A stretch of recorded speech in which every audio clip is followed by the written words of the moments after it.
Isso. Bem, muito bom dia a todos, colegas, demais profissionais do direito que aqui se encontram, senhoras e senhores, os membros da mesa. Hoje eu tenho algo muito importante, e algo muito importante é ter o tempo de vocês. Eu vou ter 20 minutos tempo da concentração de vocês, e espero fazer desses 20, 30 minutos algo que possa ser eventualmente útil, alguns pequenos tijolinhos que talvez possam ser levados para futuras construções nos diversos embates jurídicos que nós temos e vamos tendo ao longo da nossa vida. Pois bem, o Mauric, ele entrou em contato comigo e ele pediu que eu falasse sobre execução em matéria ambiental. Eu, como vocês sabem, alguns pelo menos, trabalhei ativamente em execução em matéria ambiental por um período de 9 anos, quando eu trabalhei em Criciúma.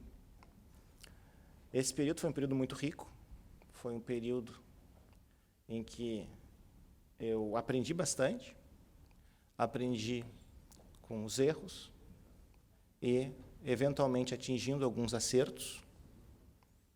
Esses também serviram para, digamos, moldar a minha forma de ver a execução e a execução em matéria ambiental em particular. Hoje eu tenho uma enorme honra de ter aqui na mesa o Darlan Ayrton Dias, que é Procurador da República. O Darlan e eu fomos os, digamos, protagonistas pelo Poder Judiciário e pelo Ministério Público Federal na ação civil pública do carvão. Muito do que eu vou apresentar aqui veio daquela cabeça privilegiada do Darlan.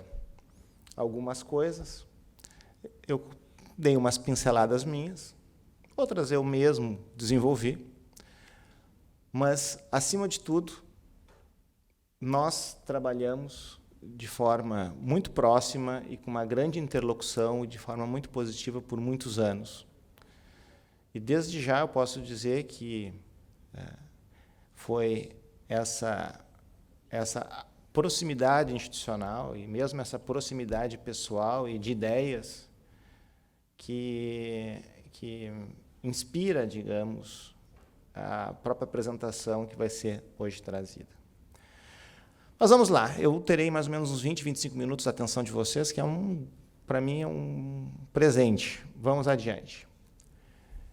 A recuperação ambiental da mineração, a recuperação das áreas degradadas pela mineração do carvão aqui no sul de Santa Catarina, ela apresenta é uma obra, é um desafio gigantesco.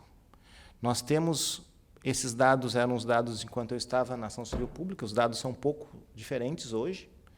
Nós tínhamos 5.084 hectares de áreas terrestres degradadas, retirando as áreas operacionais em atividade das empresas. Nós tínhamos, naquela época, eu falo de 2004 a 2012, 217 áreas terrestres degradadas, ou seja, em condições normais de temperatura e pressão, não fosse o mesmo objeto, poderíamos ter 217 ações civis públicas. Nós tínhamos, naquela época, 818 bocas de mina abandonadas, e nós tínhamos e temos 3 bacias hidrográficas impactadas, ainda com a contaminação dos recursos, obviamente, superficiais e também subterrâneos. Isso não se deu por acaso, isso se deu ao longo de décadas e décadas de, eu não diria nem atividade minerária, mas, por certo aspecto, atividade predatória do ponto de vista ambiental. Já no século XIX, nós tínhamos a exploração, mas que se dava num plano, pode-se dizer, manual. E após a Segunda Guerra Mundial, ou melhor, durante a Segunda Guerra Mundial, com a siderúrgica nacional, daí sim a exploração de forma maciça, de forma sistemática da região e a destruição da floresta que nós tínhamos de Mata Atlântica, ela começa a se tornar o dia a dia, o cotidiano, e isso ainda mais resta impactado nos anos 70 em diante. Então, é isso que nós tínhamos quando eu deixei a Ação Civil Pública do Carvão. Para os colegas terem uma visão, né, isso aqui era uma área de Mata Atlântica em algum momento, pelo menos havia Mata Atlântica aqui, não apenas, havia campos também aqui. Essa área denominada Vila Funil, ela é conhecida na região, né, como a paisagem lunar, né, porque cada um desses montes que vocês veem são montes construídos pelo ser humano. A lagoa mesmo é uma lagoa que foi construída pelo ser humano. A mineração se dava aqui a céu aberto, então utilizavam-se máquinas com grande capacidade de movimentação de metros cúbicos, faziam uma supercava, um buracão, retirava tudo aquilo, botava do lado e ficava uma montanha. E ficava, então, uma cava que posteriormente formaram essas lagoas, que são lagoas ácidas. Nós temos aqui esses montes assim de depósitos de rejeito, sem nenhum controle, com lagoas ácidas também. Nós temos bocas de minas abandonadas. Eu não me recordo exatamente o número, Darlan, mas eu não me recordo exatamente o número das que têm drenagem ácida de mina. Eu acredito que é 150, um quarto. Então tá, 200 bocas de mina. Nós temos drenagem ácida, nós temos água ácida saindo da boca da mina. Não tem uma perspectiva de que isso pare. Nós temos um curso d'água, que vocês podem ver como ficou a área de preservação permanente. Tem até um eucalipto ali, né? Que por muito tempo, né, Darla, se dizia que a recuperação era plantar um eucalipto, plantar alguma espécie, etc. O que é importantíssimo saber, além da destruição que vocês podem ver, que é absolutamente perceptível, existe também uma destruição em nível molecular dos tecidos biológicos. A contaminação das águas que se dá pela sua acidificação gera como reação a diminuição óbvia do pH e gera a solubilização de metais pesados. E esses metais pesados, eles ingressam nas cadeias tróficas, e as cadeias tróficas, como vocês sabem, existe uma optimização a cada uma das etapas da alimentação. Quando eu estava lá, não existiam estudos com humanos da contaminação por metais pesados. Existia da UNESCO, que eu não sei se o Darlan se lembra, com morcegos, que apontava justamente para esse problema. O que o metal pesado gera? Vai gerar um atingimento justamente no DNA e vai gerar um problema grave nos processos de mitose subsequentes, ou seja, câncer. Pois bem, esse é o objeto. E agora vem a parte que eu acho que talvez seja mais interessante. A parte mais interessante da minha experiência, talvez, não seja, eu não diria interessante, mas eu diria, a parte que mais me ensinou para a minha vida não foram tanto as soluções, mas sim as dificuldades. Porque as dificuldades, elas são comuns a tantos processos. As soluções, como eu vou propor para vocês, as soluções são atípicas. As soluções, elas dependem do objeto da execução. Mas vamos às dificuldades que nós tínhamos nesse período, especialmente nos primeiros períodos.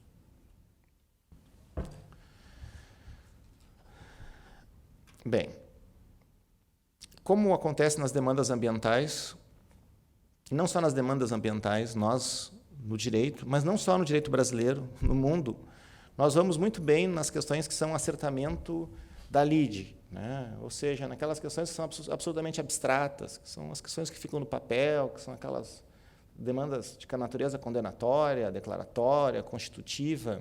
Não muda o mundo, nós não temos maiores dificuldades. O problema é quando a gente tem que mudar o mundo. Isso é difícil para todos os lugares do mundo e para nós, no Brasil, em especial.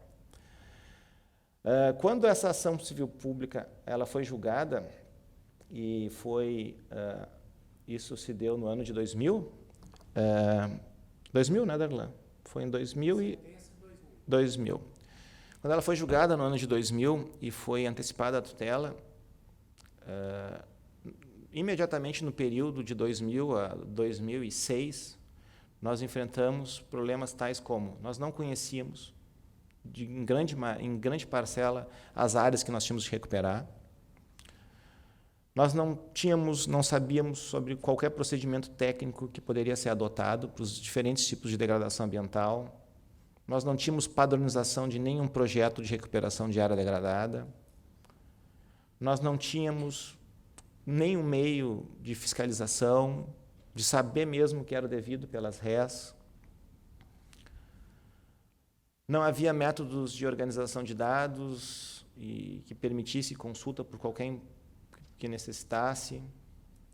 Havia apresentação por parte das RES de uma quantidade enorme de informações de cunho essencialmente bibliográfico, com quase nenhuma repercussão prática para a recuperação, que aparentemente visava, em última instância, obstruir a execução. E essa é uma máxima, eu acho, né, que acontece em todas as nossas demandas. A melhor forma de obstruir um juiz, de fazer um juiz não funcionar, é enchê-lo de documentos, enchê-lo de dados. Especialmente dados que não sejam estruturados e que, especialmente, não tenham conexão um com o outro. E com fontes e fontes e fontes bibliográficas para gerar qual o efeito no juiz? O efeito de ancoragem, o efeito que, com uma pretensa proposição científica, o juiz, que não, muitas vezes nada tem de científico, o juiz acaba deixando-se levar por uma vinculação. Isso acontece muito, e não acontece só no direito ambiental, isso acontece no direito ambiental, no direito penal, acontece em todas as áreas em que o conhecimento científico, às vezes, não é tão científico assim como se diz. Essa era da Zona Funil, em 1978, aquela que é a Lua, né? Essa é a Lua, né? Com seus cursos d'água. As RES manifestavam-se no sentido de que nenhuma recuperação poderia ser realizada se não houvesse previamente o desenvolvimento de uma infinidade de estudos, sem, contudo, trazerem quaisquer específicas demonstrações das quais seriam esses estudos a serem realizados e quais os prazos a que se submeteriam para a conclusão. Isso também é uma constante na execução ambiental. Estudos e mais estudos, nós não podemos fazer absolutamente nada se não tivermos uma quantidade impressionante de estudos e mais estudos. E o apontamento concreto do que é necessário, muitas vezes por falta e por debilidade dos órgãos do Estado, inclusive o Poder Judiciário, ficamos na mão dessa repetição e dessa forma, né, de procrastinação dos gastos que são enormes em matéria de recuperação ambiental. Enormes mesmo. A União, salvo engano, ontem o Darlan me mandou um documento bem atualizado. A União gastaria, se eu não me engano, 447 milhões de reais só para executar as obras, que já estão todas, que são de sua responsabilidade, que já estão todas em projetos de recuperação de área degradada. Uma drenagem ácida de mina, isso aqui é algo que tende à eternidade, né? O Darlan me auxilia, mas existem essencialmente duas opções. Uma das opções é o tamponamento, que é fechar, que não é algo simples, que é algo altamente complexo, porque essa água ela vai sair em outro lugar, possivelmente. Ou a proposta que seria, tecnicamente, aqui pelo menos nós teríamos nós ficaríamos cientes do que está acontecendo com essa água, que seria a construção de uma estação de tratamento de efluentes. E essa estação de tratamento de efluentes provavelmente operaria, bem, acima do nosso tempo, o tempo histórico dos que estão aqui. E isso dá conta para nós de como a exploração minerária, mas não apenas, como ela deixa externalidades. Elementos que, existe uma produção, existe uma geração de empregos, existem etc, etc, etc. Mas para o meio ambiente, para as gerações que seguem, para as dezenas de gerações que seguem, ficarão externalidades que gerarão custos e gerarão uma enorme diminuição do ecossistema e da utilização daquele ecossistema. Bem, outro problema que se tinha é que sem conceitos não se tem como se operar. Se não se tem um conceito propriamente de recuperação, e na verdade o conceito que se buscava era um conceito, digamos, holístico, que é um conceito que é fadado a não dar em absolutamente nada. Né? O conceito de recuperação que se tentava, né, era algo que levasse em consideração o zoneamento, habitação, transporte, educação, saúde, agricultura e recuperação econômica. Bem, basicamente, o juiz tinha que ser eleito, então, um governador de estado ou um presidente da república para tantas e tantas e tantas e tantas atividades. A abordagem apresentada levava à absoluta inexequibilidade da decisão judicial. Também uma coisa que foi, né, que se verificou, né, que as rés em matéria ambiental, nessa nossa demanda, podemos dizer que fogem dos prazos. Né? Prazo é realidade, prazo é mudança de realidade num prazo específico. Nenhum compromisso com prazos. As rés tampouco se comprometiam com o aporte de recursos, sempre buscando uma solução mágica que virão recursos federais e a União, já que obteve vantagens, etc., ela vai recuperar tudo. E daí nós tínhamos, então, mais e mais áreas degradadas. O Ministério Público Federal, nessa primeira fase, ainda não tinha uma atuação definida e também não tinha técnicos. Né? Na matéria ambiental, a lógica, mesmo a lógica do Poder Judiciário, nós temos uma lógica cartorária, que é uma lógica em que o juiz, o Ministério Público, eles trabalham apenas com informações que vêm por documentos e acaba ali. Não tem uma ideia, nós não temos uma ideia que nós lidamos com objetos os mais distintos e que nós precisaríamos de técnicos os mais distintos para nos auxiliarem nos temas. Por exemplo, nesse tema aqui, no tema ambiental, para todos nós não temos, como juízes, ninguém para conversar. Nós não temos, dentro da nossa instituição, a nossa instituição tem a grande capacidade de ter 10, 12, 13 servidores por vara, por muitas funções, mas para fazer o que nós realmente precisamos, que é fazer determinadas análises, nós não temos. Ainda nessas primeiras fases, né, o Ministério Público também não tinha a dimensão da complexidade do que nós teríamos pela frente. E o juiz não sabia o que fazer. Né? Nós não tínhamos base para exigir, para sustentar nada. A demanda envolvia conhecimento de geologia, biologia, engenharia de minas, engenharia ambiental, engenharia civil, química, e totalmente longe do nosso formato absolutamente burocrático que nós adotamos no Poder Judiciário. Parece um navio, né? Isso aqui é mais uma área completamente destruída. E nós tínhamos isso, ó. Nós tínhamos um gol no meio de um mar de estéreis. Bem, tirando agora essa parte que ela é absolutamente verdadeira e ela mostra bastante das nossas debilidades, das nossas insuficiências, é preciso dizer que nem o Ministério Público, nem o Poder Judiciário, nem muitos membros que são mesmo da área da mineração, técnicos da mineração, diversos atores, eles viam essas dificuldades, mas não entregaram, não atiraram a toalha e não foram para o corner.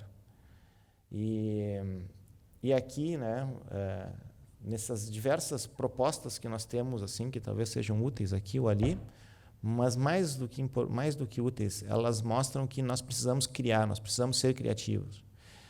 Essas propostas que foram adotadas, grande parte delas, em grande medida, se deve a uma revolução porque passou o Ministério Público Federal. E essa revolução ela começa já com a colega Jaqueline Buffon, que faz talvez mais de 10 anos que eu não vejo a Jaqueline. A Jaqueline, a Jaqueline ela fez, pelo que eu entendi, uma grande briga dentro do Ministério Público Federal. E ela obteve de Brasília apoio para que fizessem realmente um grande estudo na região. Um estudo que durou 1 ano e 10 meses, 2 anos, algo do gênero. E que daí sim, todo aquele monte de papel, aquele monte de informações foram analisados. A conclusão não foi muito positiva do resultado dessas análises, porque se viu que não servia para nada. Eram 64 PRADs que foram apresentados, eles eram de cunho bibliográfico, estavam lá para constar. Mas mais do que essa análise, as áreas elas foram visitadas. Foram feitas análises, inclusive aéreas. Se eu não me engano, a ministra, na época do Meio Ambiente, ela veio na região, coordenadora da Câmara do Meio Ambiente, veio na região, junto com a Jaqueline. E daí as coisas começam a mudar. E elas começam a mudar nesses eixos. Eu vou ser bastante breve, não temos muito tempo, e o mais importante, a concentração de vocês não vai durar muito tempo também. Né? A adoção das medidas concretas de alteração de realidade em face daquela realidade dura. Bem, nós promovemos os seguintes eixos com alterações significativas do nosso atuar. E quando eu falo nosso atuar, eu falo do Judiciário, falo do Ministério Público, falo de todos os demais atores envolvidos. Os eixos são eixos de conhecimento, os eixos da padronização, da criação de espaços para o debate científico, consenso e participação, monitoramentos, organização de dados e transparência, acompanhamento social, produção de novos conhecimentos e cobranças e imposições. As soluções da minha experiência, que são soluções criativas, que foram construídas de forma coletiva no período de 2006 a 2012, eu posso dizer que se encontram nessas expressões chaves. Bem, no que tange ao conhecimento, isso foi feito já pela equipe da Jaqueline e foi aprofundado de uma forma ímpar pela equipe do Darlan. Todos os documentos foram analisados. Isso dá um trabalho imenso. Todas as áreas foram vistoriadas. Todas as áreas foram identificadas, as bocas de mina que se conheciam, abandonadas, foram identificadas. Foi proposto um PRAD padrão para a mineração do carvão. Para vocês terem ideia, o Darlan está aqui, o Darlan... É bom que o Darlan é um protagonista da história. Até o ano, acho que de 2005, a mineração do carvão ela era praticamente, no que diz respeito aos aspectos ambientais, desregulamentada no que tange a um PRAD. Foi um PRAD, se eu não me engano, foi em 2005, né, no protocolo de intenções do Ministério Público, firmado com as carboníferas, que se começa a ter uma forma de um cuidado universal, uniforme, sobre como se fazer a operação e os cuidados ambientais decorrentes, com pátios operacionais, com bacias, com sistemas fechados, etc. Essa é uma boca de mina abandonada, das 800. As padronizações, numa demanda ambiental, numa demanda grande ambiental, as partes não podem apresentar o que elas querem. As partes têm que apresentar o que é necessário. E para que elas apresentem o que é necessário, é preciso que haja uma estrutura decompondo o que é necessário. Fora disso, nós temos um enorme risco da nossa experiência de uma acumulação impressionante de dados, de informações que nos deixam imóveis, que nos deixam sem a menor capacidade de fazer algo útil. Bem, e a padronização foi feita dos PRADs, né, dos projetos de recuperação de área degradada. Digamos assim, os capítulos principais são esses, mas para nós, aqui juízes, além dos capítulos técnicos, no que diz respeito à conceituação, área, etc., algo muito importante são os cronogramas. Não há como, em matéria ambiental, em fase de execução, trabalhar sem cronogramas. Nós precisamos ter cronogramas objetivos no tempo, aferíveis, fiscalizáveis e sujeitos à imputação de multas. Do contrário, é mais da velha e conhecida enrolação que tanto nos irrita. Essa já é uma obra de recuperação. Eu e o Darlan fomos aqui, lembra, Darlan? O Darlan deve ter vindo várias vezes aqui, mas eu me lembro que eu vim uma vez com o Darlan nessa área. Algo que foi uma grande sacada. Né? Uma grande sacada, que ela foi possível, essa grande sacada, pela aproximação do Ministério Público com alguns personagens do setor da mineração que tinham uma visão bastante técnica, uma visão, eu diria, pessoas comprometidas em enfrentar aquele passivo. Uma demanda ambiental de porte, qualquer demanda ambiental de porte, ela é um prato cheio para recursos. Ela é perfeita para que nós enchamos o tribunal de recursos. O tribunal ele tem uma gravíssima dificuldade para analisar recursos em matéria ambiental em grandes execuções. Por quê? Porque o tribunal ele apenas conhece o fatiamento de um tema que ele é muito geral, ele está dentro de toda uma grande estratégia. Então, para o tribunal, chega um objeto específico com um determinado tipo de informação, mas não se tem a visão que aquela situação ela se reproduz em outros casos, que ela tem conexão com outros temas, etc. e tal. Então, é necessário, mais do que uma decisão judicial, uma administração judicial. E vocês sabem, para emperrar no Brasil, que é tão pródigo em recursos, é impressionantemente pródigo em recursos, emperrar alguma coisa não é muito complexo. O Darlan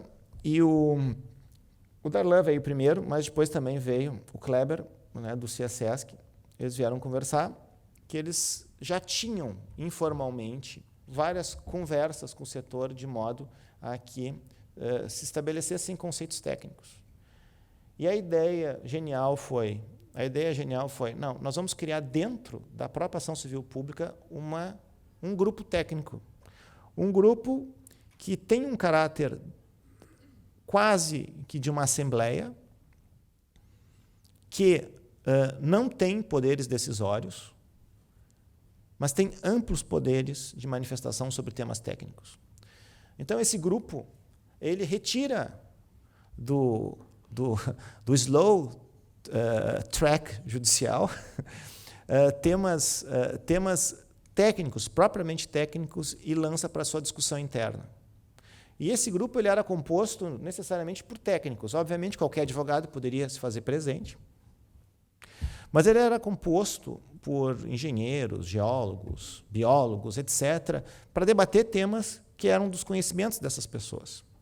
E propor critérios, propor conceitos, propor métodos, propor, inclusive, critérios para aplicação de multas. E esse grupo ele trabalhava não por votação por maioria, né? Não existia uma minoria. Esse grupo trabalhava por consenso ou por destaque. Por consenso, 100%. Acordamos que tal tipo de compactação da argila tem que ser de tal forma, etc. e tal, as espécies têm que ser tais, etc. O índice que tem que ser utilizado para a repopulação é tal. E isso vinha para o juiz, e o juiz ele intimava as partes participaram daquilo com seus técnicos, não havia oposição, e o juiz homologava, e nós criávamos e vivíamos criando regras dentro da própria ação civil pública que vinculavam os trabalhos de campo, que vinculavam tudo. Quando esse grupo ele não tinha condições de decidir, ou tinha condições, mas havia diferenças, simplesmente bastava uma pessoa ser contrária. Ela destacava o seu posicionamento, ela era 1,639, não existia a maioria, a quase totalidade impondo, mas aquilo então vinha para a decisão judicial e no âmbito do contraditório, daí sim vinha uma decisão judicial. Isso diminuiu enormemente, não apenas o número de recursos, diminuiu especialmente os conflitos, trouxe legitimidade, porque todos participavam, e não eram apenas as empresas que participavam também os comitês de bacia, vieram a participar também, órgãos que nem participavam da ação civil pública participavam da nossa, como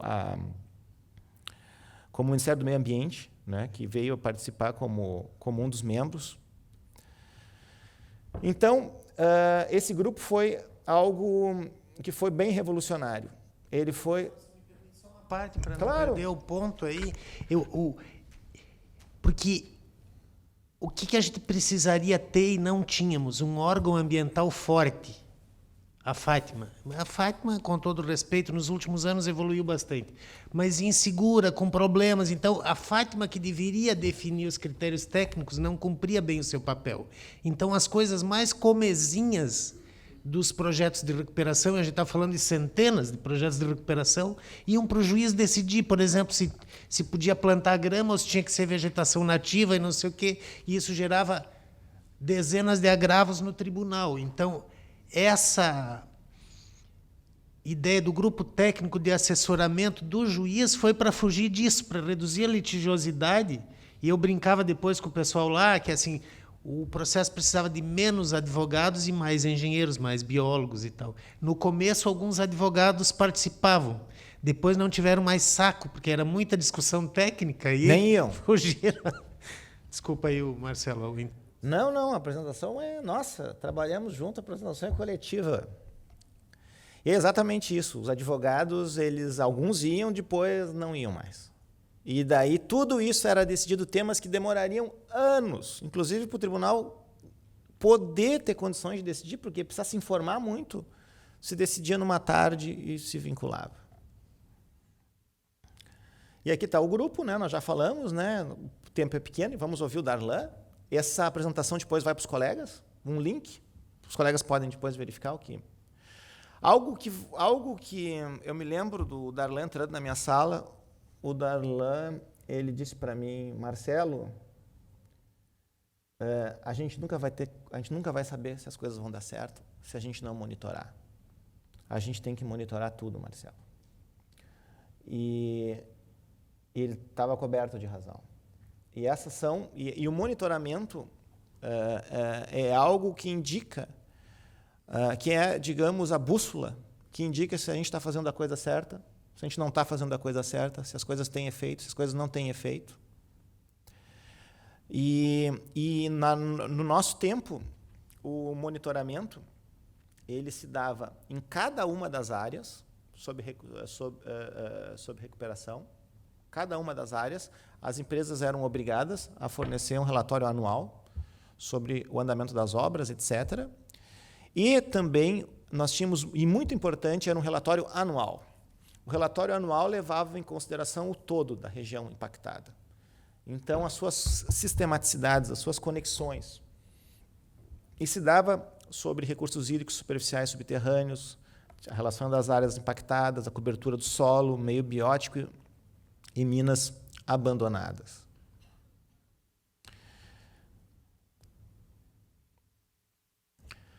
Bem, a gente está nos anos aqui de 2007, 2008, e vocês imaginem a quantidade de dados que nós tínhamos, a impressionante quantidade de dados. Mas a quantidade de dados é, por exemplo, dados técnicos sobre a acidez, a quantidade de manganês de determinado ponto do rio, eram mais de 150 pontos de coleta nos recursos hídricos.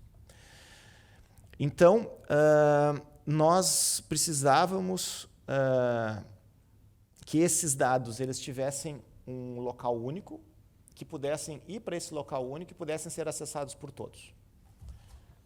Daí veio a ideia de fazer um site, né? E nós fizemos o site da Ação Civil Pública do Carvão.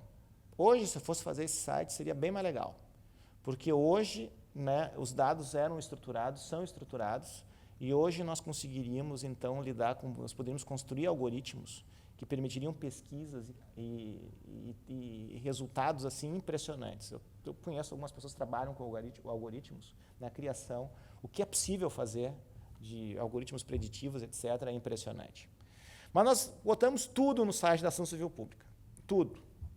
Todos os estudos, as principais decisões judiciais, nós colocamos as notícias do que estava acontecendo, os monitoramentos, relatórios, nós tínhamos as áreas mapeadas, nós colocamos... Bem, todas as informações nós trouxemos para cá. Então, a gente tinha... o nosso objetivo era o seguinte, era que determinada pessoa, por exemplo, que tivesse a sua área impactada em Forquilinha, que ela entrasse no site, que ela entrasse especificamente... Deixa eu ver se eu mostro aqui para vocês. Deixa eu ver se eu tenho aqui. Não, aqui. Aqui. Bem, que seja. Que ela entrasse no site, que ela verificasse a região, especificamente que era degradada, que ela clicasse no plano de recuperação de área degradada para saber o que ia ser feito, que ela verificasse daí os monitoramentos que o Ministério Público, as fiscalizações que o Ministério Público, juntamente com a Fátima e o DNPM, realizavam, as fotos do local, e a gente estava fazendo isso e fizemos isso bastante. Então, bem, o objetivo era de absoluta transparência e também uma busca de participação. Aqui são os relatórios de monitoramento que foram realizados. Todos os relatórios estavam no site, absolutamente todos os relatórios. E uma coisa que, bem, que pega um pouco do meu lado, digamos, obcecado, meu lado toque, é que para uma ação dessas dar certo, a gente tem que mergulhar nela. E para mergulhar nela, a gente precisa se dedicar muito. Então, uma coisa que eu fazia, né, obviamente pressionado, mas por mais ou menos quase 3 anos eu tratei esse processo como processo de réu preso. Quem é juiz aqui sabe o que é um processo de réu preso. O processo vem para o juiz, tem que despachar na hora e vai. A pressão que eu dava, inclusive sobre o Darlan, mas a pressão que a gente exercia sobre as partes, não ficava um dia o processo. O negócio, claro, tinha vezes que ficava porque eu tinha que estudar, fazer uma adesão que demorava 1 mês para fazer. Mas a pressão era imensa. E eu e o Darlan, nós adotamos a seguinte política. O Darlan já tinha adotado há muito tempo, o Darlan conheceu todas essas áreas, mas a política era do gabinete ao mundo real. Então, todas as áreas que davam problema, eu, Darlan, os advogados das partes, nós íamos. Todas. E lá, nós, para imposição de multa. Praticamente todos os casos nós conseguíamos um acordo. Nós levávamos uma filmadora e nós colhíamos o que as partes tinham a dizer. O Ministério Público falava para a filmadora, a parte adversa falava para a filmadora e viria a decisão judicial. Na maioria dos casos, havia acordo. Maioria mesmo. Talvez, sei lá, de cada 10, 1 ficava para decisão judicial. E isso foi muito positivo porque fotos, etc. e tal, quando vem para o papel, são muito lindos. Mas conhecer a realidade tal como ela é, ver os processos de erosão, ver os problemas atinentes aos defeitos múltiplos nas obras, isso, bem, não tem muito o que dizer, né? Está ali, né? E isso ajudou imensamente, inclusive, na melhora da qualidade dos trabalhos de recuperação ambiental, porque a certeza de que alguém vai lá, a turma do Ministério Público com a Fátima e com o DNPM ia, mas ainda ia o juiz. 5 minutos, Marcelo. 5 minutos, e vamos acabar. Aqui são as nossas inspeções judiciais. Aquele é o Darlan, ó, eu tinha, que bom, aquele cara ali do meio, ali sou eu. O Darlan é o cara que está com o chapelão ali, ó. Área da Coperminas. E nós tínhamos o dinheiro das multas, né? Nós aplicávamos multas. Eu tomei uma decisão para que o recurso não fosse para o Fundo Nacional dos Direitos Difusos. Fiz uma interpretação específica. Essa interpretação precluiu, não houve recurso, e nós utilizávamos esses valores para a própria ação civil pública do carvão, para as necessidades que ali havia. Então, para vocês terem ideia, uma ideia, né, que veio do Ministério Público, que foi uma grande ideia, foi a produção de novos conhecimentos para a própria ação civil pública do carvão. Então, nós fizemos, uma época, edital de chamamento de projetos de pesquisa. E concorreram gente, inclusive do Rio Grande do Sul, de outros lugares, eu não me lembro quantos eram, mas eram mais de 10. Então, nós tínhamos uma comissão multipartite para análise do projeto de pesquisa, e era um projeto de pesquisa para temas que nós precisávamos para alimentar o conhecimento para a recuperação das áreas degradadas. Eram, pelo menos, esses 3 que eu me recordo, nós investimos em cada um R$100 mil. Nós fazíamos audiências públicas, né? Então, cada vez que tinha aquele monitoramento regional, nós fazíamos audiências públicas e utilizávamos os espaços da mídia para dizer o que estávamos fazendo. E é muito bom uma audiência pública porque a gente leva a pau, o Poder Judiciário é criticado, o Ministério Público é criticado, todo mundo é criticado, e tem que ser criticado mesmo. Então, nós utilizávamos bastante espaço, né, para que as pessoas soubessem A população não... A verdade, minha experiência, né? Nós brasileiros, nós não acreditamos muito que alguma coisa vai dar certo, sabe? E para essas populações aqui, eles também não acreditavam que muita coisa fosse dar certo, porque eles nasceram, cresceram e morreram num ambiente degradado, com aquelas pilhas de rejeitos enormes, né? Então, a responsabilidade era enorme para o Poder Judiciário, para o Ministério Público, para todos, né? Mas o que nós podemos levar, e aqui eu encerro minha manifestação. São 3 palavras só que eu gostaria que vocês eventualmente levassem: criatividade, a força e o tempo. No que diz respeito à criatividade, é a consciência de que cada ação civil em matéria ambiental, que cada execução ela é diferente. Não existe uma solução de bolo, não existe uma fórmula que vai dar certo. O objeto é que vai exigir de cada um de nós que a gente molde os instrumentos que nós temos para que melhor alcancemos a recuperação, reabilitação ambiental. Então, precisamos ser criativos. E o tribunal precisa ser criativo também e entender que nós vivemos outros tempos. Nós não podemos ter aquela visão extremamente fechada que nós tivemos por décadas e décadas do direito brasileiro. A gente precisa inovar. A gente tem o Brumadinho, a gente tem acidentes os mais terríveis. Não acidentes, né? Criatividade. Um outro tema que eu trago para vocês diz respeito à força. Juiz ambiental não é um juiz para eficácias declaratórias, condenatórias e constitutivas.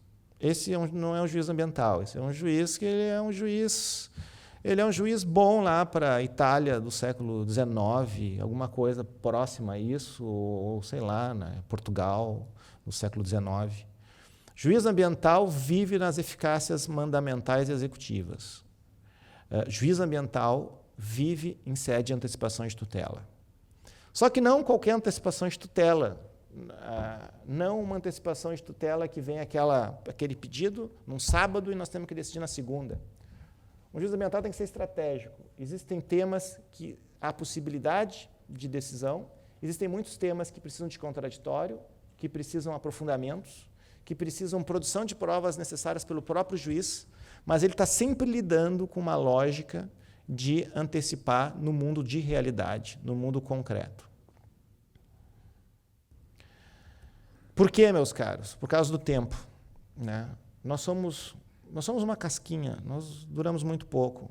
O nosso tempo histórico, ele é desse tamanhinho, seja como operadores, seja... E essas atividades, elas se dão no tempo histórico, as atividades de degradação. Só que as consequências, elas se dão para além do tempo histórico nosso.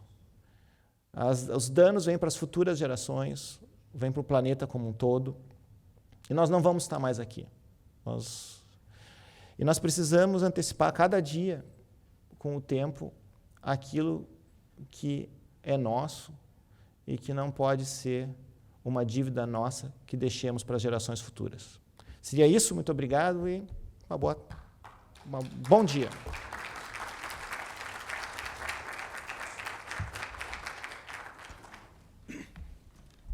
Obrigado, Marcelo. Foi, acho que, um depoimento misturado com um retrato, né, resgatado no tempo, mas com uma intercalação muito positiva, no meu ver, Marcelo, que vocês vão continuar aqui nesse jogral, que me parece que chamando a atenção, né, para esse diferencial aqui, né, de repente a gente está esperando essa execução ambiental, como é que eu vou, né? É justamente essa vida, né, que é uma vida extremamente distinta desses processos, né? Não adianta estar lá no gabinete, não adianta fazer a melhor, né, deferimento de tutela, a melhor prospecção, porque a gente não conhece, né? A gente não sabe, né? Então eu queria te cumprimentar. Acho que é importante conhecer essa realidade, né?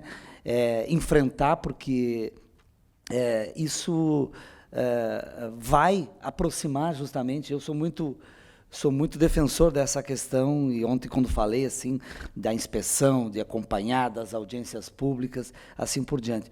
eu estava me lembrando aqui, eu sei que está lá na 3ª turma, nós temos um caso daquela região, não me lembro o nome, de uma empresa que faliu, não sei, ali daquela região, e a gente está lá resolvendo toda hora agravos, apelações, e a gente não tem muita dimensão. E dias atrás, trocando ideia com as colegas, se não me engano, até a relatora, a doutora Marga, e eu disse, olha, não sei se não era bom a gente dar uma olhada nisso, né? Porque a gente aqui vem um argumento, vem outro, a gente sabe que tem as dificuldades, aquelas, como é que agora, eu não esqueci o nome, as saídas ali, as entradas, como é que chama mesmo?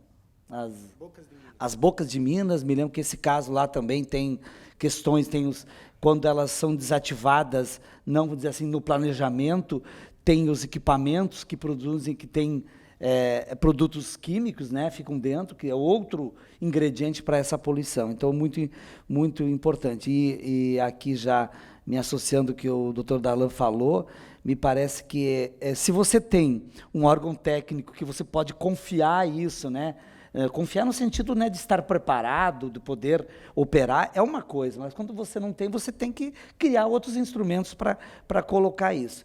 E a última observação que eu faço agora, você falava uma outra coisa que me parece que é recorrente, esse tema com maior, que é a questão do volume de dados, informações técnicas, né? Ou seja, estratégia ou não das partes, né? Necessidade na totalidade ou não, obviamente que precisa das informações, mas a gente fica naquele mundo de coisas que não sabe onde é que tem alguma coisa, não sabe se está tudo ali porque é por lealdade ou é para justamente também, às vezes. E por isso que não é incomum que o advogado venha e nos diz assim, doutor, eu queria chamar atenção para esse aqui, né? Claro, eles dizem, sabe que não vai ler tudo, né? E que não é mentira também, porque não se tem condições de ver no detalhe tudo, mas, obviamente, a parte incumbe ela, né, onde interessa mais para a sua tese. E poder conhecer a realidade, poder saber filtrar, e aonde que isso vai, né, poder te auxiliar, seja na decisão, e aqui não a condução de uma decisão que, pelo que eu entendi, que vocês foram moldando com o tempo, né?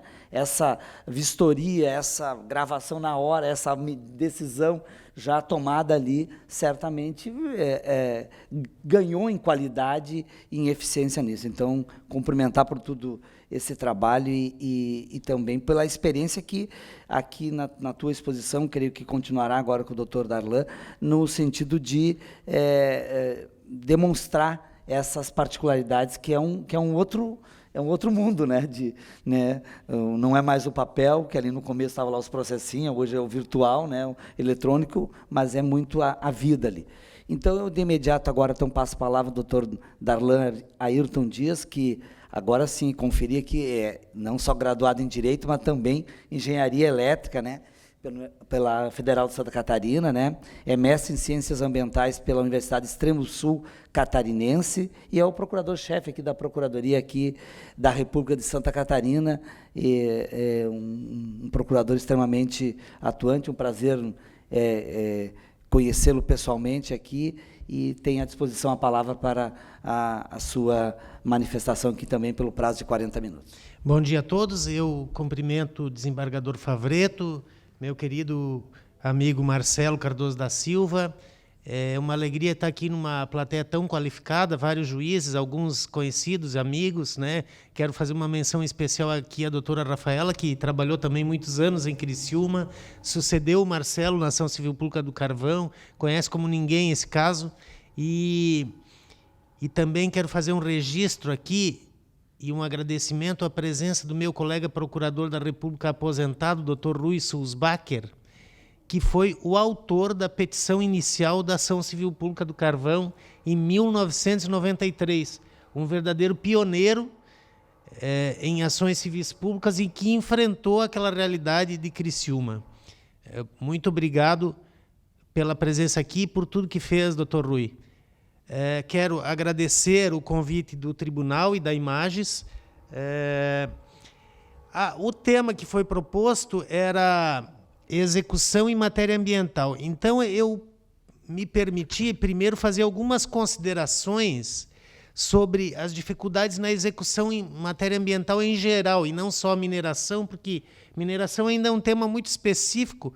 Tem em todas as regiões do Estado casos de mineração clandestina e tal, de argila, pedreira, coisa pequena assim, que não é tão intenso como na região sul do estado. Mas eu vou falar, então, de execuções ambientais em geral e depois eu volto para a ação do carvão, fazendo algumas considerações em complementação ao que o Marcelo falou.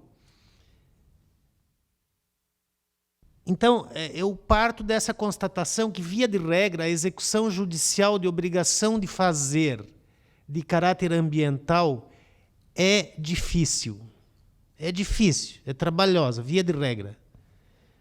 A execução de sentenças ou mesmo de acordos que acabam sendo levados a juízo para execução, seja um acordo feito em juízo ou um TAC, um termo de compromisso de ajustamento de conduta, que depois é executado pelo Ministério Público, normalmente eles arrastam-se por anos, com muitas idas e vindas e pouca efetividade prática.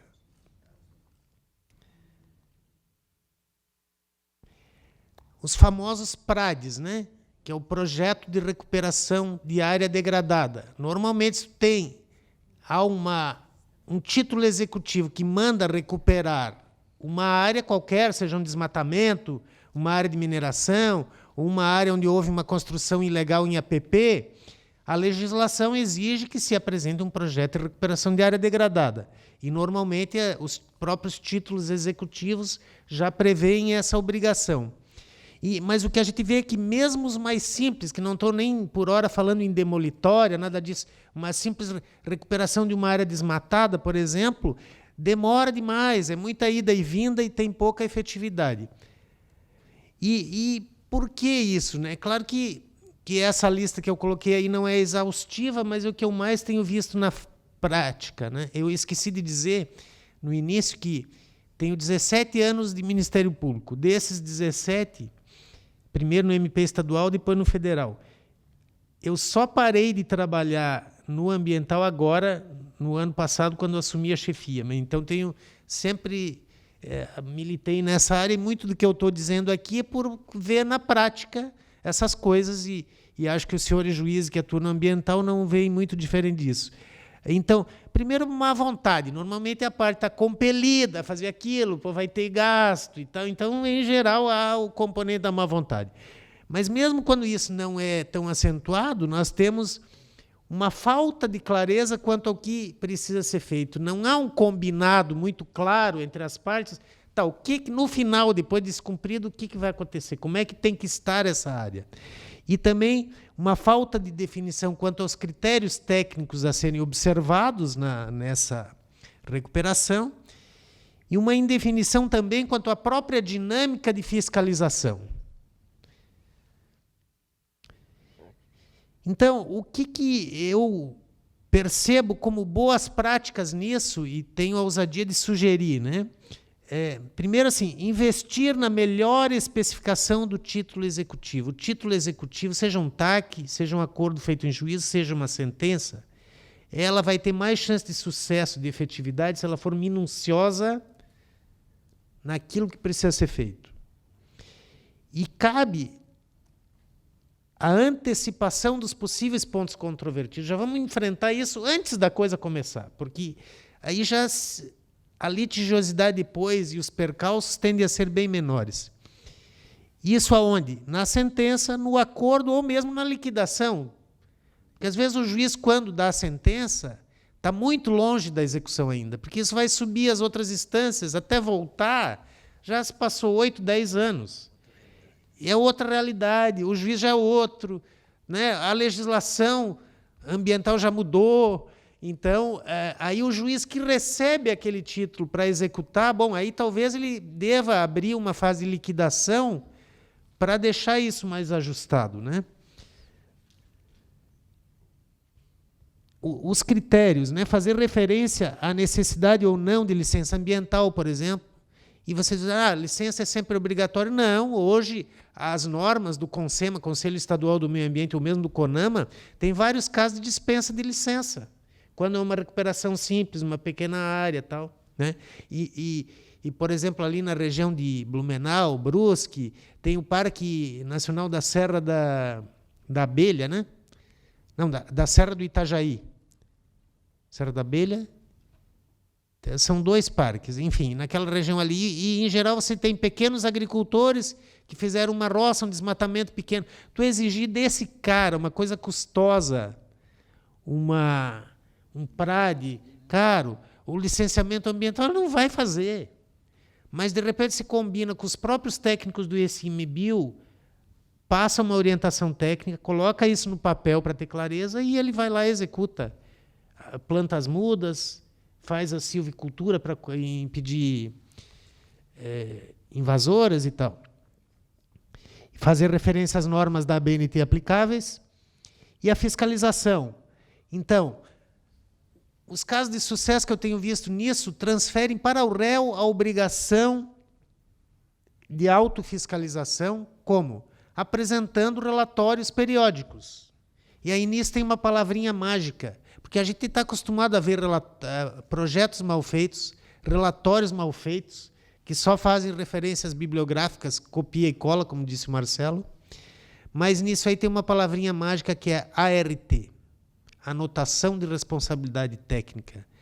Colocar na decisão judicial que o técnico tem que apresentar um relatório com a ART, porque na hora que ele assina a ART, ele é responsável técnico por aquilo ali. Se tiver uma falsidade, se tiver uma imprecisão, ele pode ser responsabilizado, até criminalmente, dependendo da gravidade, por isso. Então, quando você exige isso, a qualidade do relatório técnico já muda totalmente. E estabelecer o rito de fiscalização. Então, por exemplo, o réu vai apresentar relatórios semestrais de fiscalização. Bom, o Ministério Público, ou o órgão exequente, que pode ser o IBAMA, né? Enfim, o órgão ambiental tem um prazo também para se manifestar. O juiz pode impor, se muitos colegas meus ouvem eu falando isso, vão querer me crucificar. Mas é importante que haja prazo também para o Ministério Público e para o órgão ambiental, para que isso tenha ritmo. E a gente sabe como é que é no dia a dia da Procuradoria e lá no IBAMA não é diferente. Você dá preferência para quê? Para aquelas coisas que têm prazo. O que não tem prazo vai ficando para depois. Exatamente. E as demolitórias? Bom, isso, especialmente aqui em zona costeira, é um problema, porque a verdade é que, com o devido respeito, em muitos casos a gente nota uma hesitação do judiciário na hora da execução. Mas isso, para chegar na execução de uma demolitória, já se passaram 3, às vezes 4 instâncias. Então, o processo de conhecimento para dizer que tem que demolir mesmo demorou 10, 15 anos. Então, cara, o judiciário já falou, já disse o direito. Agora é dar efetividade ao direito. Né? Claro que existem dificuldades práticas. Então, o Ministério Público, quando entra com uma ação, uma petição inicial pedindo uma demolitória, já tem que pensar na execução disso lá na frente. Né? Eventualmente responsabilizar junto o município se o município foi negligente no dever de fiscalização ou não, ou deu uma autorização equivocada, enfim, pensando depois quem vai executar isso. Né? E aí, a questão das conciliatórias. Né? E ontem eu fiz questão de vir aqui assistir a apresentação do desembargador Favretto, porque é uma referência nesse tema. O coordenador Cisticom, falei correto? E tem feito um belo trabalho nessa área de conciliação. A doutora Michele, que estava aqui ontem também, tem feito também belos trabalhos aqui de conciliação, não só ambiental, por exemplo, ela está fazendo um trabalho fantástico na questão dos presídios, que vem verba federal para construir presídio e o Estado está colapsado, não tem vaga, mas os presídios têm o dinheiro, mas não constrói porque a prefeitura não quer, o vizinho não quer e tal. E a doutora Michele está fazendo conciliatórias, chamando todos os envolvidos, Estado, Prefeitura, Câmara de Vereadores, e está avançando nisso, que é muito importante, a construção de novos presídios. Mas voltando às demolitórias, então, assim, conciliar, sim, nós somos fãs da conciliação. Aqui no Estado fizemos grandes acordos na área ambiental. Só para citar 2 exemplos, não tem nenhum juiz de Itajaí aqui, né? O doutor Tiago lá. Nós fizemos um acordo lá de um processo que arrastava há mais de 15 anos, que era o loteamento Mariscal. O juiz era o Charan, o juiz desse caso. E pacificou a questão. Fizemos agora um receito com a ilha de Porto Belo, também encerrando uma ação civil pública bem complexa. Mas a questão é, conciliação, sim, é bom, mas até quando que a gente vai tentar isso? E aí, quando as partes se sentam para negociar uma conciliação, o desembargador, elas têm na cabeça a massa, que é a melhor alternativa sem acordo. O cara senta lá e pensa assim, o que acontece se eu não fizer esse acordo? Se não acontece nada, o risco dele é pequeno, para que ele vai fazer o acordo? Porque o acordo vai importar em abrir mão de alguma coisa, de gastar dinheiro e tal. Então, isso tem que sempre estar presente. Os teóricos de conciliação falam isso.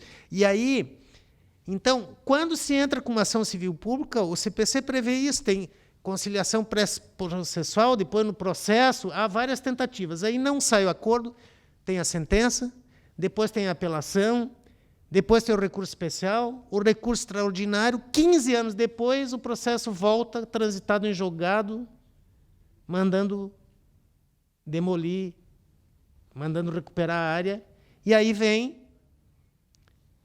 o réu e diz, eu quero conciliar, e o juiz marca a audiência de conciliação. E aí fica insistindo nos mesmos termos da conciliação, lá da petição inicial, 15 anos antes. E assim, eu não estou inventando isso. Eu tive um caso agora, lá de Itajaí, uma antiga boate que tinha ali, nas margens da BR-101, ao lado do Plaza Itapema, boate Baturité. Aconteceu exatamente isso, uma ação demolitória, 15 anos atrás, agora, depois de transitado em julgado, novamente se tenta conciliação. Aí, assim, isso enfraquece muito a posição para o futuro, é o efeito dissuasório, né? Enfim, não vou me alongar nisso, acho que já passei a ideia.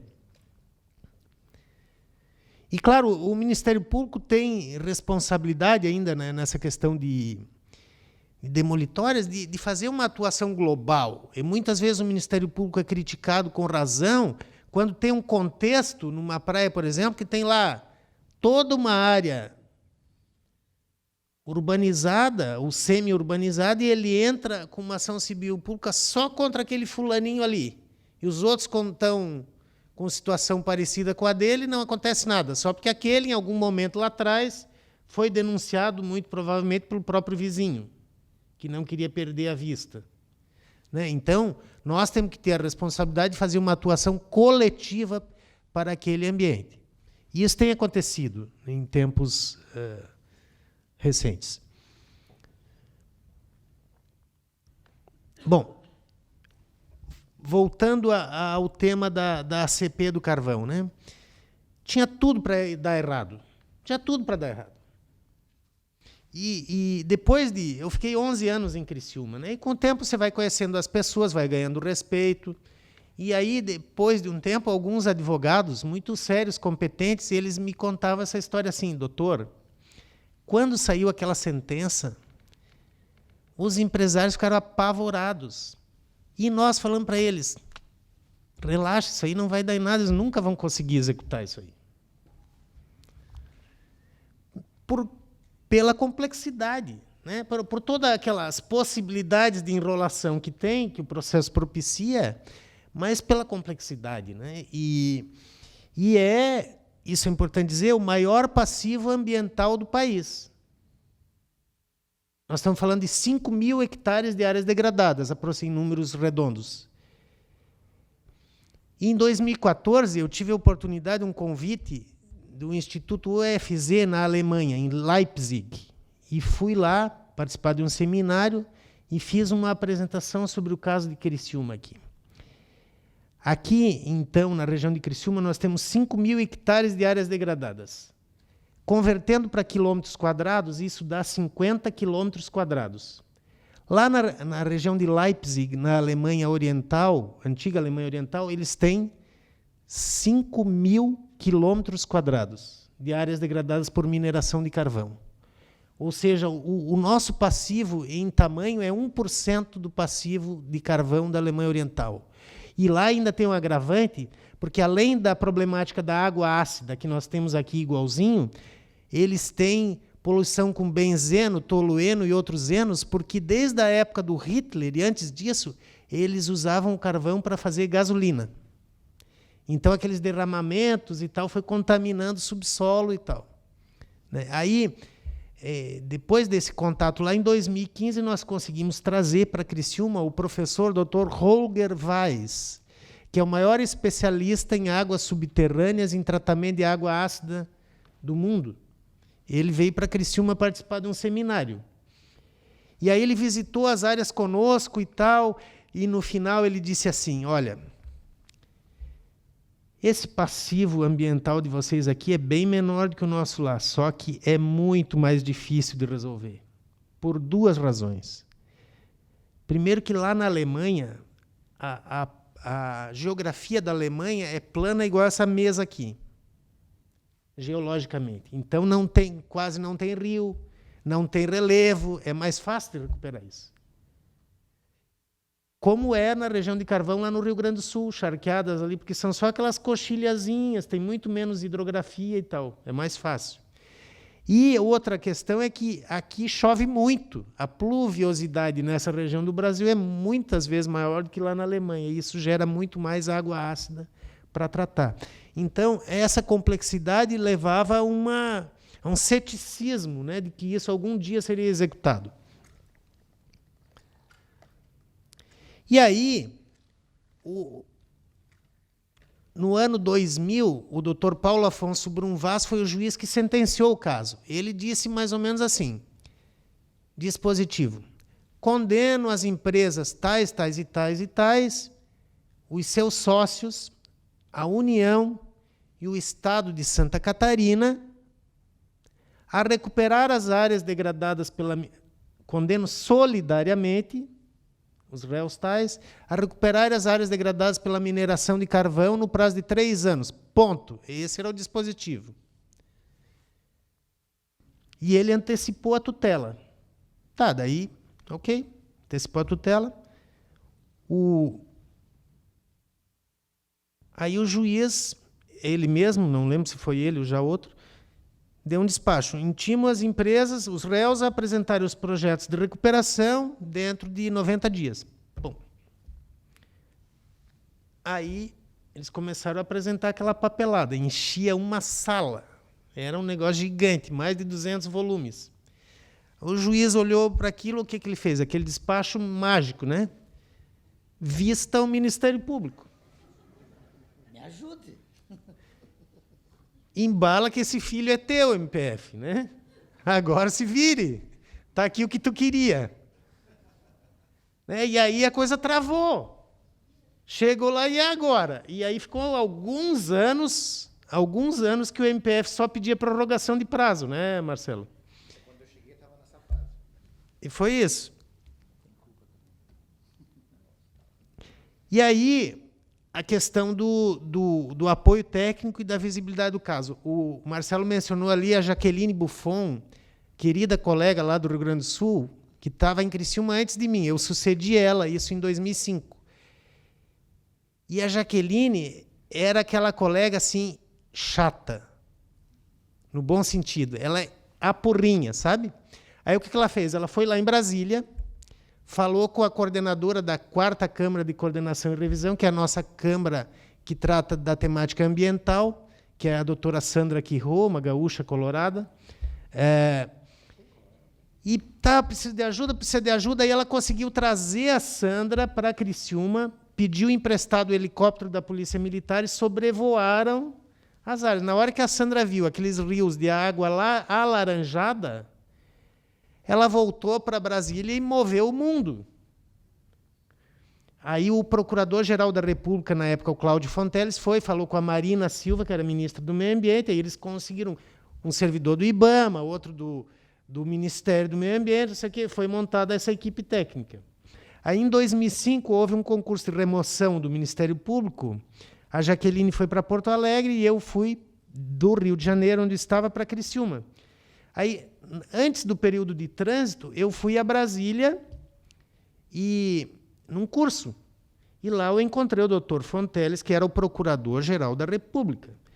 E, assim, no cafezinho, o doutor Fonteles me perguntou, você foi removido agora? Eu disse, fui. Vai para onde? Criciúma. Eles, lá em Criciúma tem aquele caso do carvão, assim, assado. Então, o Procurador-Geral da República conhecia o caso.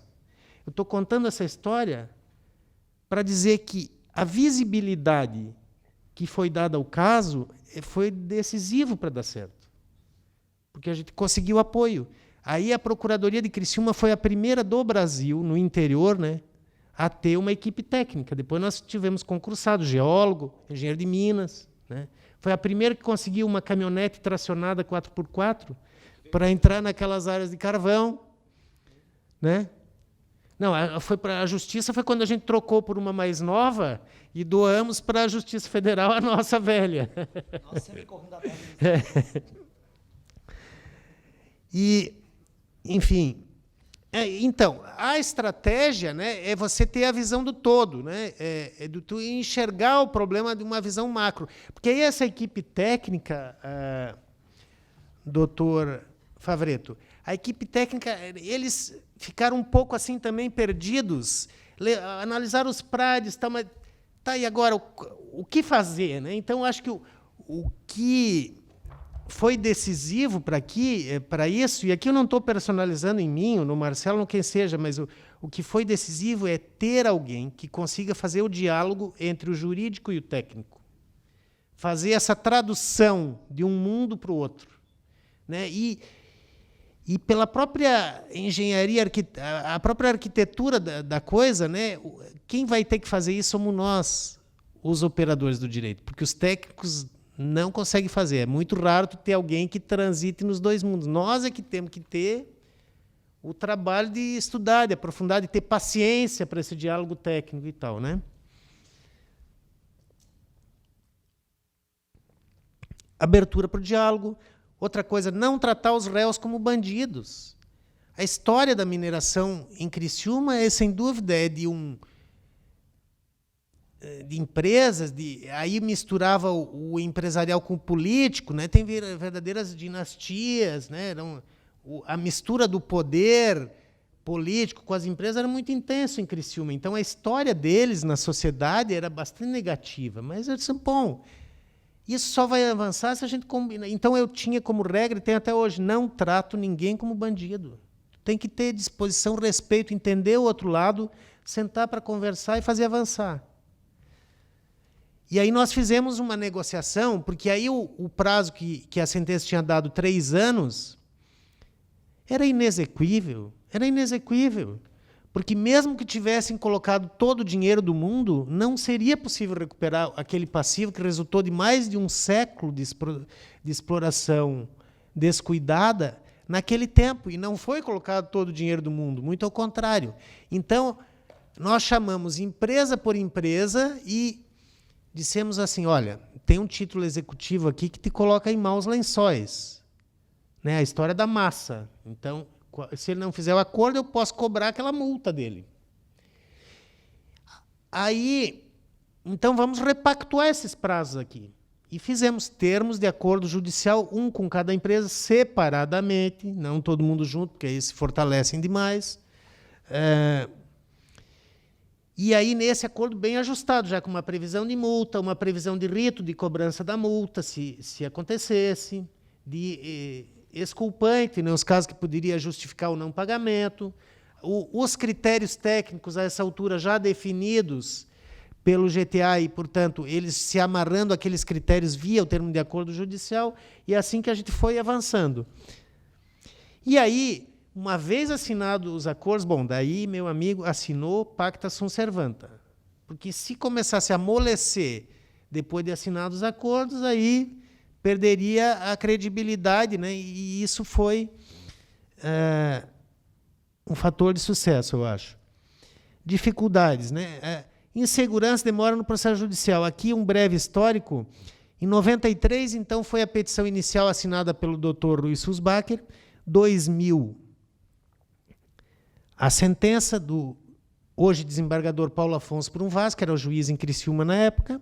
2002, o julgamento da apelação. O tribunal foi rápido para um processo dessa complexidade e manteve a condenação, mas excluiu o Estado de Santa Catarina. Depois, o Estado de Santa Catarina nunca mais foi responsabilizado, ficou só sobre a União a responsabilidade.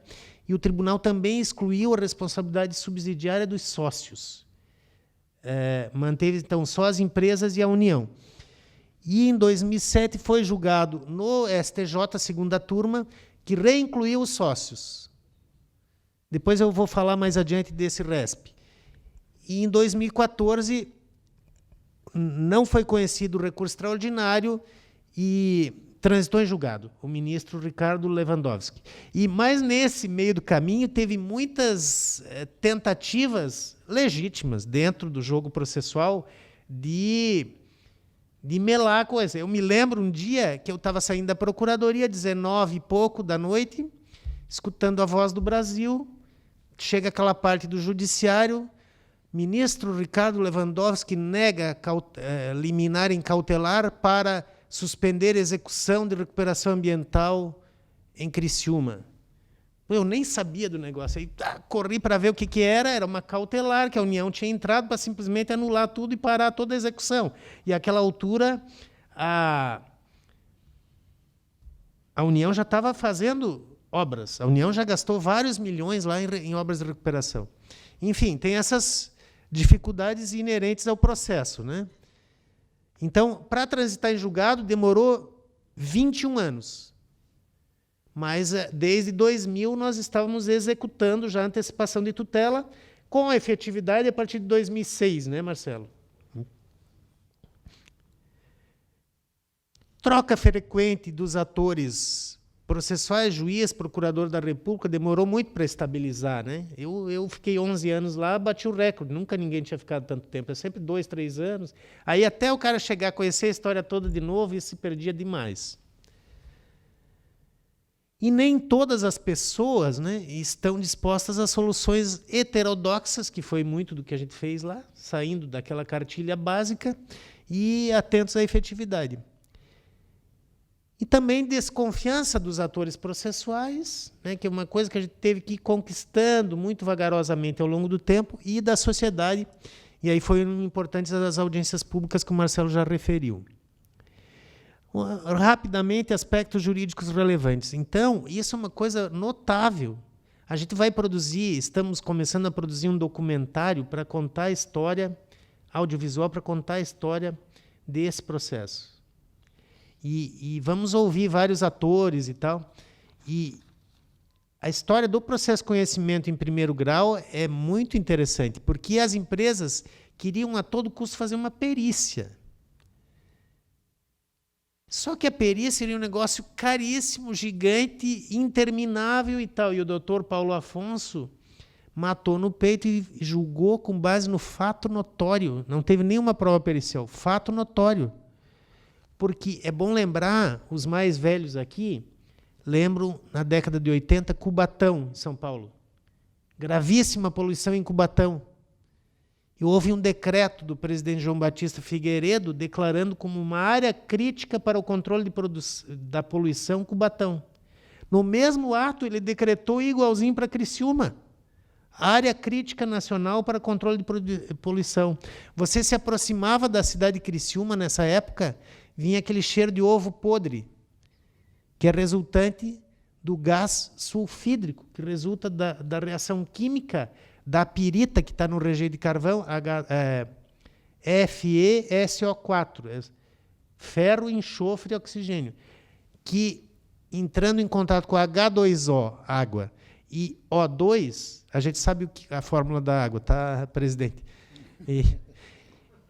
Gera o tal do gás sulfídrico, o cheiro de ovo podre, e o H2SO4, que é o ácido sulfúrico que escorre para os rios e torna os rios da região com pH 2, 3, quando a água de bateria é 1,8, para vocês terem uma ideia. E aquela cor alaranjada da água, vermelha em alguns casos, dependendo da concentração, é o ferro que fica dissolvido. Então, com base nisso, em notícia de jornal, em decreto presidencial tal, o Paulo Afonso julgou com base no fato notório. E isso foi mantido nas 4 instâncias do Judiciário. E o título executivo, que eu já narrei aqui, foi super amplo. Condeno solidariamente, sem dizer qual era a área, quem recuperava o quê. Um negócio bem aberto. A hora que eu li a primeira vez esse dispositivo, eu disse, esse juiz é doido. Isso aqui é inexequível, não é líquido. Ainda bem que não está aqui hoje, só veio ontem. Não, eu já disse isso para ele. Mas depois é que eu percebi a sabedoria do que ele fez. Sabedoria, porque ele nos deu um título executivo amplo. E aí com liberdade para executar ele. Claro que deu trabalho na execução, identificar as áreas, com mapeamento e tal. Isso deu trabalho, mas você tinha garantia do título executivo. E na fase de execução, né, as grandes discussões jurídicas eram em torno de quem é a responsabilidade de cada área, né? E a questão da solidariedade subsidiariedade, que o STJ... Tá, já estou acabando. O STJ resolveu bem isso, né? E, enfim, a identificação das áreas, já falei. A gente se apegou no princípio do poluidor pagador, você contribuiu para a degradação, você tem responsabilidade. Por exemplo, tem uma outra área lá, que isso foi objeto de uma ação civil pública, que entrei depois, que o réu é a Petrobras. Porque a antiga ICC, Indústria Carboquímica Catarinense, na época dos militares, foi construída em Criciúma para aproveitar os rejeitos do carvão, a pirita, e produzir fertilizante. Porque o enxofre é a matéria-prima do fertilizante e tal. Só que deu errado, porque o preço do fertilizante estava barato, enfim, quebrou, e a área ficou abandonada. E com rejeitos. E não dava nem para culpar as mineradoras, porque essa ICC, que era estatal, o que ela fazia? Ela pegava os rejeitos das minas e levava para uma outra área. E depositava ali para processar. Aí, quando a ICC quebrou, o passivo dela foi para a Petrobras. Por isso que a Petrobras é réu. E aí os municípios usaram aquela área para jogar lixo urbano. Então tinha uma corresponsabilidade ali dos municípios e da Petrobras. E a gente conseguiu numa ação civil pública. Hoje tu vai lá, a área está recuperada, coisa mais linda, do lado da Unesc ali. 60 hectares. A Petrobras gastou perto de 100 milhões de reais naquela recuperação. Depois a Lava Jato descobriu que estava superfaturado também esse projeto aí, tá? Infelizmente.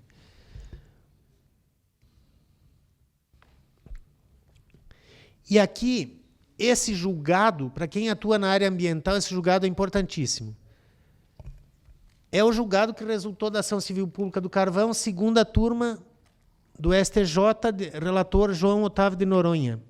Então, ele fala da responsabilidade civil do Estado por omissão na recuperação, porque a União foi condenada porque ela não recuperou.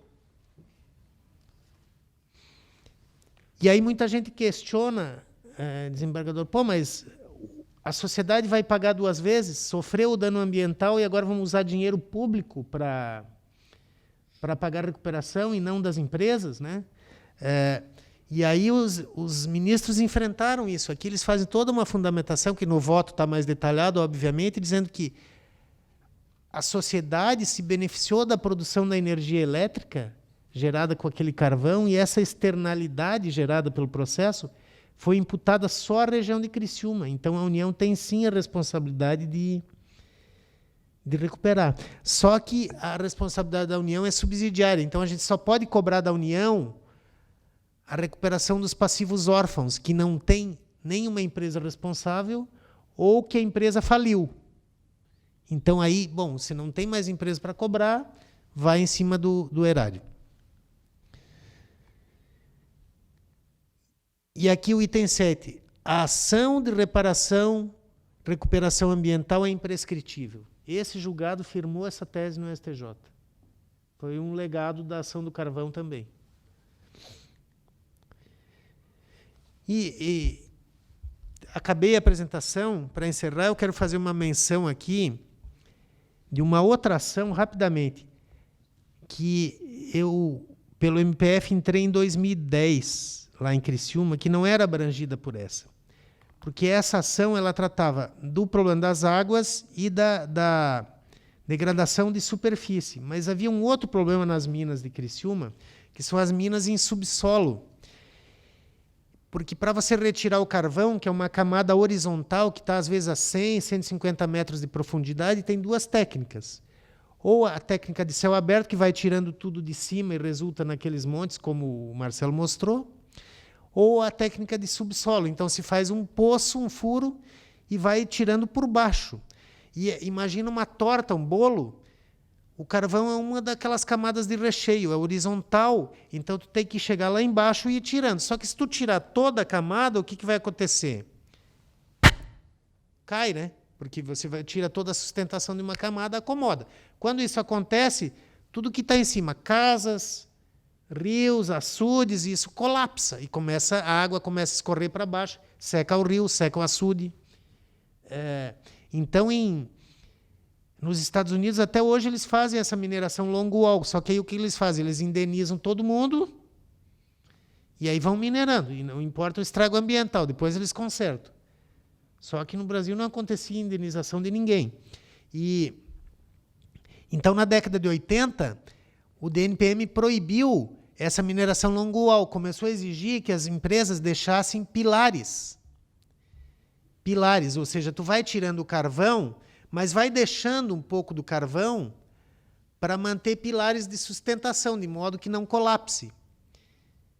Imagina um xadrez, você tira uma parte e deixa outra parte e tal.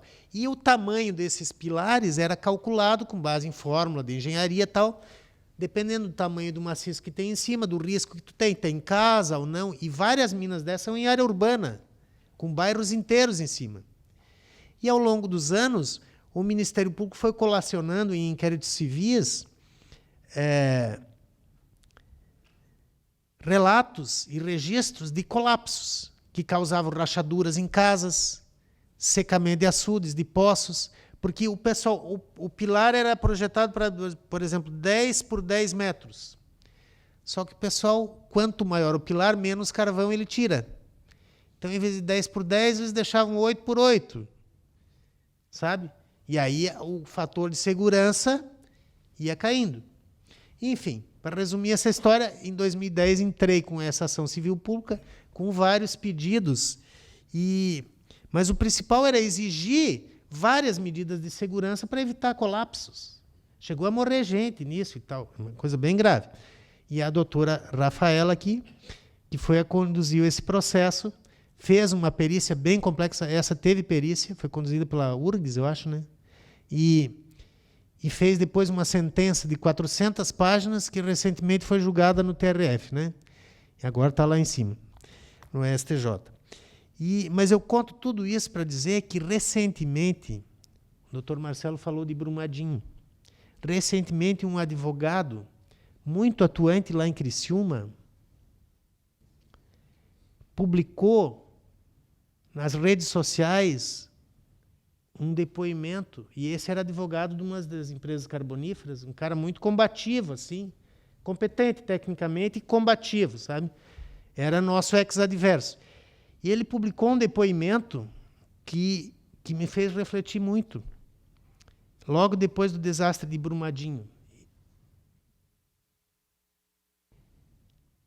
Ele disse assim: eu sempre fui muito crítico das atitudes do Ministério Público Federal em relação às minas aqui de Criciúma.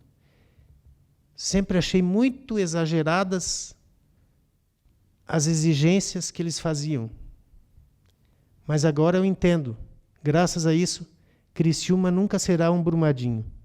Obrigado.